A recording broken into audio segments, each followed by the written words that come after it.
Bom, eu vou conversar com ele a respeito de conversas com extraterrestres. Está aqui o livro dele, Fator Extraterrestre, que ele me entregou na mão, correndo assim no aeroporto. Eu olhei e disse, isso pode dar um bom papo. Da Zian Editora, Jean Val Elam, por favor.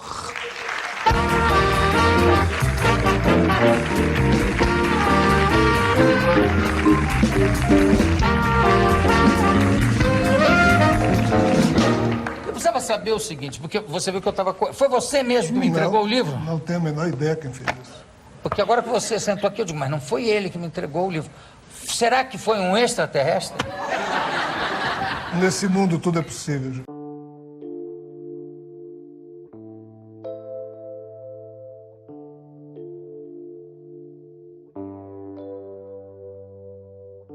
O nome mesmo é Rogério de Almeida Freitas.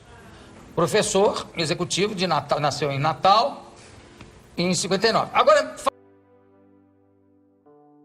Covardia moral. Pura covardia de minha parte. Eu era alguém que pretendia ter um projeto de vida num determinado sentido e os fatos da vida me levaram para outro. E como eu era, na época, gerente de banco e comecei a lidar com realidades algo estranhas ao meu senso pessoal, no início eu não queria me envolver com nada disso, terminei me envolvendo, depois percebi que tinha dezenas de livros que eu estava escrevendo. Um belo dia, por circunstâncias outras, lá ia eu publicar, eu digo, com meu nome eu não publico. Eu não sei se o que eu estou escrevendo ou tentando escrever é verdade.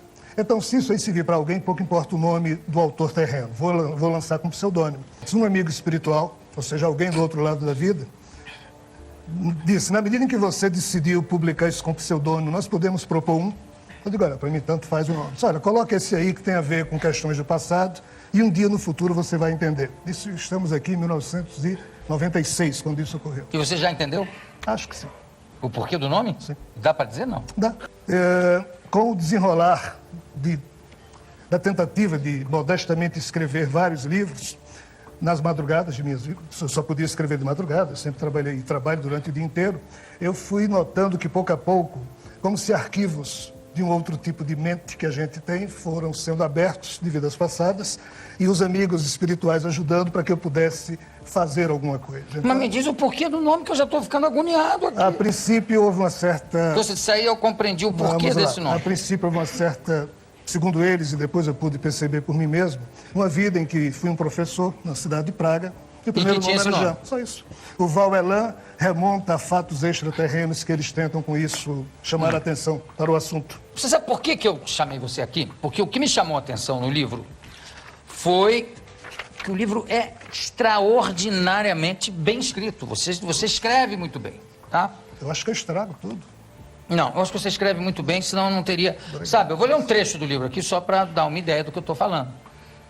Uma raça planetária que se quer saber ao certo como surgiu, de onde veio, qual o significado da vida ou mesmo o que a espera, deveria ter um mínimo de prudência ao analisar questões conceituais no campo da filosofia existencial. Entretanto, como se movidos por algum tipo de orgulho doentio que nos cega e nos impede de analisar com melhores critérios o universo que nos cerca, mesmo não sabendo, entre aspas, muita coisa a respeito de coisa alguma, muitos pretendem afirmar com toda pretensão que somos o centro da criação universal. O conceito de antropocentrismo, palavra grega que entroniza o homem como centro de todas as coisas, é uma herança direta da cultura grega e vai por aí afora. Quer dizer, é um livro bem escrito, tá? Sem sombra de dúvidas. Agora, por que é que a gente... por que existe essa mistura? Aí me parece que... desculpa, eu estou perguntando que é minha obrigação aqui fazer um certo tipo de pergunta. Por que de repente há essa mistura de extraterrestre com espírito... com o espírito dos atuais hóspedes do Popó? Quer dizer, por que de repente tem essa mistura de espiritismo com extraterrestre, com reencarnação? Isso não fica uma coisa meio confusa? A princípio, sim. E essa foi uma das minhas preocupações, pois que, na medida em que eu não queria me envolver com nada disso, e na hora em que fui sendo envolvido, de repente, os verdadeiros autores intelectuais das ideias que toscamente tento colocar no papel, se apresentavam como espíritos, os fregueses lá do cemitério do Popó, mas deixavam claro que tinham outros ali que não eram espíritos de pessoas que haviam morrido aqui, e sim espíritos que estavam também encarnados em outros orbes e já com um certo adiantamento tecnológico, se deslocavam até a Terra e se desdobravam, se misturando com os amigos espirituais, na tentativa de ajudar a raça humana em seguir adiante. Mas para que eles faziam isso? Segundo... Porque, se já que não ajudam, ninguém está ajudando nada por enquanto. Quer dizer, não há nenhuma manifestação explícita em termos de ajuda. Eu estou aqui de advogado do diabo mesmo. Porque, por exemplo, por que é que chegam... O que é que um disco voador... Eu acredito, eu acho que eu nunca vi, eu adoraria ver, né? Não gostaria que me levassem para um passeio, mas ver, eu queria ver de dia, para não dizer, é uma luz. Não, eu queria ver o bichinho todo lá. Mas será que é um tédio tão grande nos outros planetas que eles têm que vir aqui para ir assustar uma pessoa em Sapucaí, pegar uma velhinha lá na orla para dar um susto nela? Eu não entendo por que se há intenção de ajudar, não é uma coisa explícita. Vamos lá. O motivo teórico que eles me pediram para que eu escrevesse esses livros é um só. Imagine alguém que na nossa sociedade comete um crime e que, portanto, é obrigado a ficar no penitenciário durante uns bons 50 anos. A sociedade aqui fora evolui e ele fica estacionado entre os muros da prisão. 50 anos depois, cumprida a pena, ele vai ser reintegrado à convivência com a sociedade. Como ele saiu de uma sociedade que evoluiu muito e ele não evoluiu, se ele for reintegrado sem um devido preparo psicológico informativo, ele pira. Muito bem. Nessa ótica de análise, esses seres informam que nós que estamos aqui na Terra, aí entra também a questão da reencarnação que você falou, reencarnando ciclicamente há muito tempo atrás.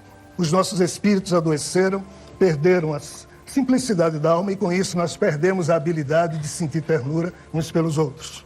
Nos tornamos seres complicados e estamos aqui isolados da convivência com as demais civilizações cósmicas, só que já é chegado o momento da reintegração cósmica do nosso mundo. Agora, e por que todas as teorias e todos os livros e tudo que a gente vê sobre outras civilizações extraterrestres, elas são sempre muito mais adiantadas do que a gente? Será que a gente é tão devagar assim? Pela notícia que universo? julgo estar recebendo, há de tudo lá fora. Há seres mais evoluídos e há seres também problemáticos, ou ainda mais que nós. Mas fato é que esse tal momento da reintegração cósmica seria marcado pelo primeiro contato oficial com esses seres. E meu desespero é porque... Mas não teve esse contato ainda. Mas vai ter a qualquer momento. Quando? Esse é meu desespero, porque se eu estivesse escrevendo para dizer, olha, isso vai acontecer sabe-se lá quando, tudo bem. Mas nos livros, e aí está a minha covardia moral, pois que quando eu comecei a editar, eu não queria aparecer. Eu não pretendia aparecer. E tem data? Eles dizem o seguinte, Jô, sabe quando um fruto maduro ainda está preso à árvore, mas já tem outros frutos no chão? A gente sabe que os tempos são chegados porque a qualquer momento aquele fruto se desprenderá da árvore. Porém, não há nenhum cientista terreno ou extraterreno que saiba dizer dia, hora, minuto e segundo em que aquele fruto cairá da árvore. Porém, sabe-se que os tempos são chegados porque ele já está maduro. Mas que fruto é esse? Que fruto seria esse? Não, eu sei. Mas esse fruto, simbolicamente... Seria a volta de Cristo. A volta de Cristo? Sim, como príncipe da paz, pois que já que estamos isolados dessa convivência com civilizações de fora... Quer dizer, nisso tudo entra a volta do Cristo, quer dizer, não é o primeiro contato não é uma espaçonave que vai chegar. Sim. Só uma forma de vir lá de fora, ou voando feito um super-homem por sobre as nuvens, ou voando em alguma coisa. Não é que ele necessite disso, dizem eles. Não, poderia ser de novo, podia ser também através de uma concepção, não poderia? Mas segundo o próprio Jesus, quando aqui esteve, ele disse que retornaria na sua forma natural de autoridade celeste, cercado por todas as suas hostes angelicais, para presidir esse momento de reintegração. Mas aí não está se falando, aí você está falando de Apocalipse, está falando de João, né? Aí ele fala em corpo... No seu corpo... Como é que se diz, meu Deus? Hein? Glorificado. No seu corpo glorificado, né? O corpo glorificado, claro que não é esse aqui, né? É um corpo... eu tenho a impressão que é o corpo que os discípulos, quando encontram ele, não reconhecem depois da ressurreição, né? Isso. Tem o primeiro encontro com discípulos que não o reconhecem, porque ele está inteiramente transformado. A meu ver, parece que o que se insinua ali é que ali já seria... o Cristo no seu corpo glorificado, né? Mas isso pressupõe... Eu não entendo essa mistura... Não seria bem esse corpo glorificado. Com o disco voador, entende? A mistura é que funde um pouco a minha cabeça. Sim. E de reencarnação também. Desculpa, pelo fato que... De estarmos isolados, isso é um assunto novo para a gente. Então, depois que vários mestres estiveram aqui tentando despertar em nós a percepção de que só há um comportamento que nós podemos e devemos assumir para permitir que a Terra possa ser reintegrada à convivência cósmica, que é a atitude amorosa. E Jesus deu a sua vida por isso, não como uma questão religiosa, mas como uma questão de ousadia, de atitude política, porque, segundo ele, os seres cósmicos minimamente elegantes têm como atitude natural a postura amorosa. Nós adoecemos, perdemos a simplicidade da alma, com isso perdemos a habilidade de sentir ternura uns pelos outros e nos tornamos seres indesejáveis. A gente morre de medo de ET. Na verdade, talvez eles tenham medo da gente. E nós somos os violentos da história. Na verdade, essa violência vem, quer dizer, na plenitude dos tempos. Quando Jesus vem, já é por causa dessa mesma violência, não é isso? Agora, vamos falar um tiquinho de reencarnação ligado a tudo isso. Eu não consigo assimilar nem entender a teoria da reencarnação e, quer dizer, aí não está ligado, não tem nenhuma indicação no Novo Testamento, pelo menos, não há nenhuma indicação de reencarnação, tá certo? Alguns acham que sim, quando Jesus se refere ao fato de que Elias já teria vindo na figura de João Batista, mas como tal não foi reconhecido. Mas quando falam para ele, quando eles vão perguntar para ele, quem é você? Quando ele pergunta o que eu sou para vocês, um diz que ele foi, você é a reencarnação de Elias, o outro diz ele acha a graça até, né? O único que acerta é o Pedro, na simplicidade dele.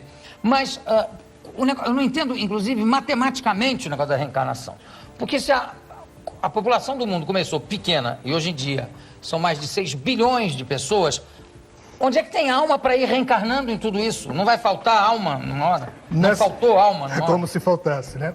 Mas no início dos tempos, e isso está claro através da doutrina dos anjos decaídos, e essa doutrina é referida pela primeira vez por Enoque, que foi um dos patriarcas bíblicos. Segundo essa teoria, em um tempo imemorial, bilhões, e aqui já acrescento as informações que Júlio está recebendo, que são as que tem nos livros, bilhões de almas contraíram essa doença, e essa doença, entre aspas, a perca da simplicidade da alma, ela é um pouco contagiosa, vamos assim falar, e por isso essas 200 bilhões de almas se isolaram.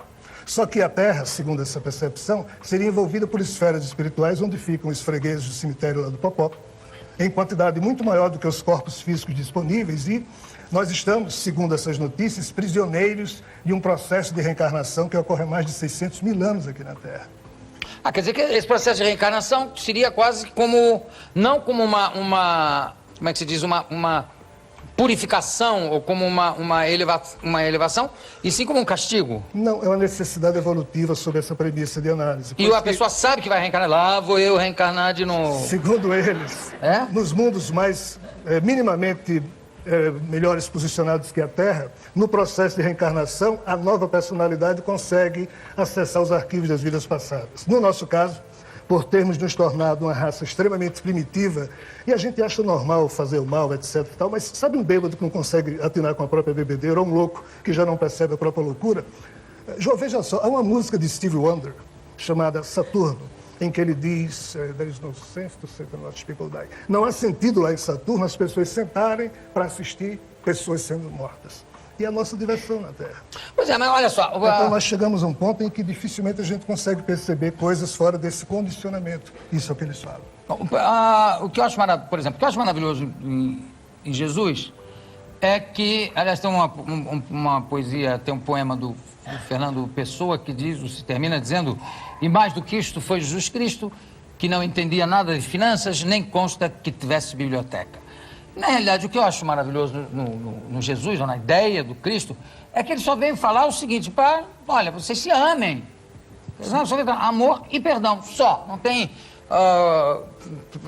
toda a parte dogmática. E veio dizer também o seguinte: aqui é o meu corpo, aqui é esse vinho é o meu sangue, esse pão é o meu corpo. Façam isso para comemorar a minha memória, para celebrar a minha memória.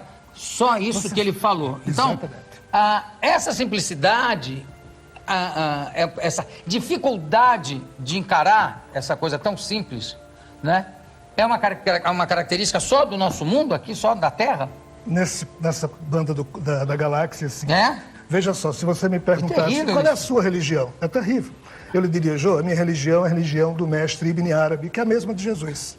Ibn Arabi foi um homem que viveu final do século XII, início do século XIII, andava com o camelo dele para ali e para acolá. Naquela época ele já era o ser humano mais moderno que hoje, mesmo no século XXI, eu acho. Ele dizia Meu coração se tornou capaz de todas as formas. É pastagem para as gazelas, convento para os monges, templo para os ídolos. É a caba do peregrino, a tábua da lei e o livro do Corão. Minha religião é a religião do amor. Seja qual for o caminho que os camelos tomem, esta é minha religião e minha fé. Ou seja, Ibn Arabi, no século XII, predicava e praticava o que Jesus Mas século XII depois de no Cristo. auge do Islã, depois de Cristo já. Cristo Pois é. anteriormente, foi o primeiro a dizer só isso, né? E aí, pessoal, se você gostou desse vídeo, clica aqui, curtir, faça alguns comentários também, porque isso é muito importante para ranquear o vídeo e que ele chegue para mais pessoas, essa informação seja difundida para mais pessoas que precisam também delas.